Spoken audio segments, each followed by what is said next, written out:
In today's video, we're going to be discussing NHL head coaches. So far this season, no NHL head coaches have been fired. With the second half of the season upon us, there's bound to be a few. I want to discuss with you, who do you think is going to be first? And that's coming up next.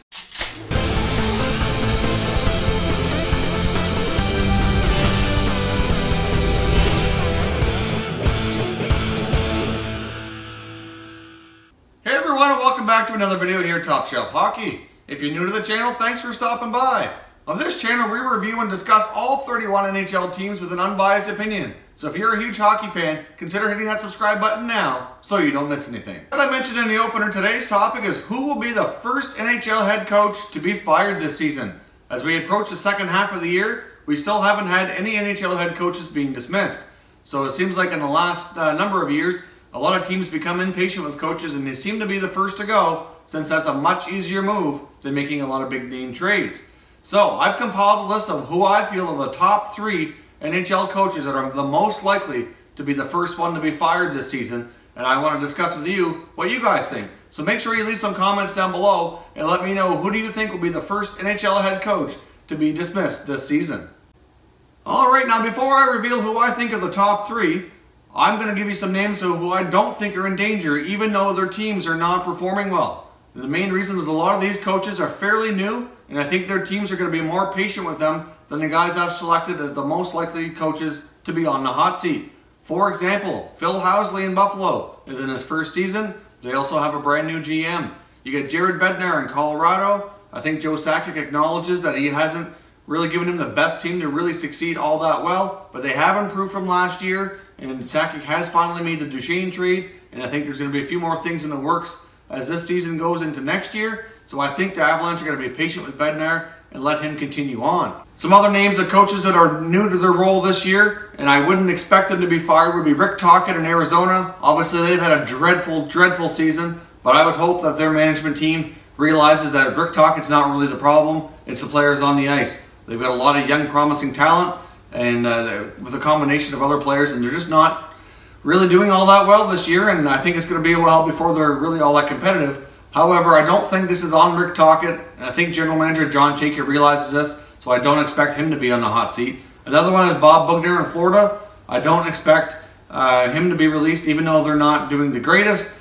Based on their team, they're pretty much exactly where I thought they'd be. Although the Florida Panthers have been known to do some weird things before, but with Dale Talon running things again, I think he'd be more patient, and I think Boughner is going to be safe for a while yet. So usually, you don't see a lot of first-year coaches, if the team's not doing well, get fired like that quickly. So I don't think any of them are on the hot seat. The other one I don't think is on the hot seat is Claude Julien in Montreal. I know there's some Habs fans on this channel that think he should be and aren't happy with him as a coach. However, knowing what I know about Marc Bergevin, as he seems to be behind Julien quite a bit, just like he stood behind his predecessor, Michel Therrien, for quite a long time as well, when a lot of fans were calling for Therrien to be let go as well. So I don't expect any knee-jerk reactions out of Montreal. And I know when Julien was first hired, he was given quite a lengthy contract. So I don't think he's going anywhere anytime soon either, even though I know there's a few people that would like to see that happen. So here's my top 3 who I think are the most likely to be fired before the end of this season. Number 1, Todd McLellan with the Edmonton Oilers. If you look at the Oilers, obviously they've fallen quite drastically in the standings, and at this point the playoffs are not completely out of reach, but they're quite a reach for where they are right now. They've got a ways to go to have a good shot at making it, and they're just running out of time. They seem to have good stretches, and then they fall right off the cliff yet again, coming off back-to-back losses and a 5-0 shutout to Los Angeles, and they're very inconsistent this year. When you look at the team, and if the team is pretty much the same as before when it had success, unfortunately you got to look at the coach. I know there's been a lot of rumors around different trades that the Oilers may be looking at this year, but to be honest, on paper, I think they look pretty solid. So I think, unfortunately, Todd McLellan's got to be on the hot seat, and even though he is a really good coach, I wouldn't be completely shocked to see changes flying in Edmonton before the end of the season. Number 2 on my list is the Ottawa Senators head coach Guy Boucher. Now, I know it hasn't been that long since General Manager Pierre Dorion has come out and given him a vote of confidence, but really, if you look at how much the season for the Senators has completely fallen off a cliff, at some point something's going to have to be done, and they have yet to make any major trades, even though there's been lots of speculation.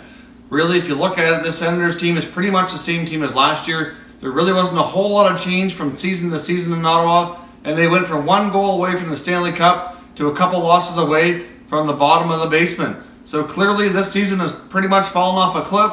All hope is pretty much lost for the playoffs. We just seen, I believe it was yesterday, the Senators announced that the coaching staff has agreed to swap responsibilities between the power play and penalty kill, so they're trying finally to make some kind of change, to change things up, but it might be too little too late. I don't think Dorian's going to be in a major hurry to fire Boucher. They seem to be really fond of him as a coach when he first hired him. And at the end of the day, though, I think something's got to give. And depending on what he can do with some trades, I think Guy Boucher's on the hot seat a lot more than Dorian has let on in the media. So at some point in time here, something's going to happen in Ottawa. And depending on how things go, I wouldn't be completely shocked to see it be the coach that gets the axe. Now, at the end of the day, Eugene Melnick's probably going to have a say in this as well. As we know, he likes to butt his nose in the management duties. And at the end of the day, it might come down to Melnick saying that he doesn't want Boucher fired because he still has to pay him until he finds other employment, if that happens. So obviously we know he's a penny pincher, and with the financial issues that have been discussed over and over for the Senators, that might be Boucher's saving grace, which might not be wise or great for the franchise, but at the same time might be good to keep him his job. But let me know, do you think Guy Boucher in Ottawa is on the hot seat? I'd like to hear your thoughts. Number 3 for me is Calgary Flames head coach Glenn Gulutzan. Obviously, the Calgary Flames have been a terribly inconsistent team over the past couple of years, even though I think they're really on paper built to win. I think management's done a pretty decent job of bringing players in. They brought in the ageless wonder Jaromir Jagr. They signed traded for Mike Smith. They brought in Travis Hamonic. You know, they've drafted well with stars like Sean Monahan, Johnny Gaudreau. They brought in Dougie Hamilton. Like, they've tried really hard to build a winner. And a lot of these players individually have done pretty well, but they just can't seem to gel as a team and become that consistent team like we've seen with some other teams, like the Winnipeg Jets is a good example, to really be consistent and solidify a playoff spot. So I think where the team and management has put so much effort into bringing players in to make this team into a winner, and it hasn't happened. I think obviously the easier move here would be to go down the route of changing the head coach. I mean, Gulutzan's been there for a few years now. It's not like he's brand new. He hasn't been there a super long time, but he's been there for a while. Long enough that he's had a chance to build a consistent team, and it hasn't happened. So I know there's other issues going on in Calgary right now with arena issues and all kinds of other chatter about you know, relocation and moving and all that stuff. I think that's a little early and a little premature, but they do have other issues that might be bigger in Calgary than the head coach. But at some point, the management's going to be, in my opinion, a little frustrated with the lack of consistency, and I think their head coach is on the hot seat. So let me know, what do you think? Do you think Calgary Flames are anywhere close to making a head coaching change? I'd like to hear your thoughts down in the comments. So let me know what you think of all these coaches. Do you think that whoever is going to be the first to go, do you think I've picked one of them here today? If not, regardless of your thoughts, I want you to leave some comments. Let me know what you think. Who will be the first NHL head coach to be dismissed this season? As we wrap up this video, one quick little update as well. Back towards a few weeks ago, we started a contest after we hit the 100 subscriber mark to do a subscriber giveaway.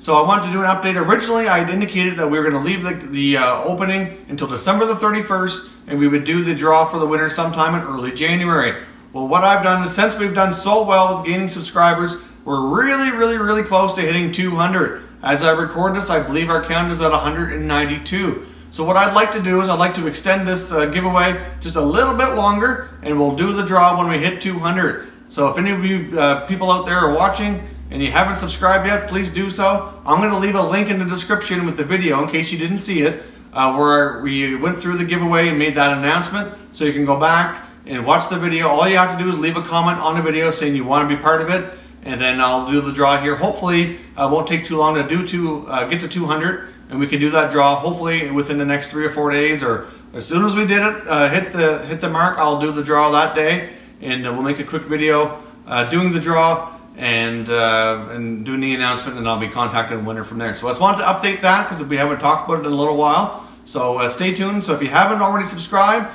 please do so. If you haven't entered the giveaway, go back and watch the video. The link's in the comments.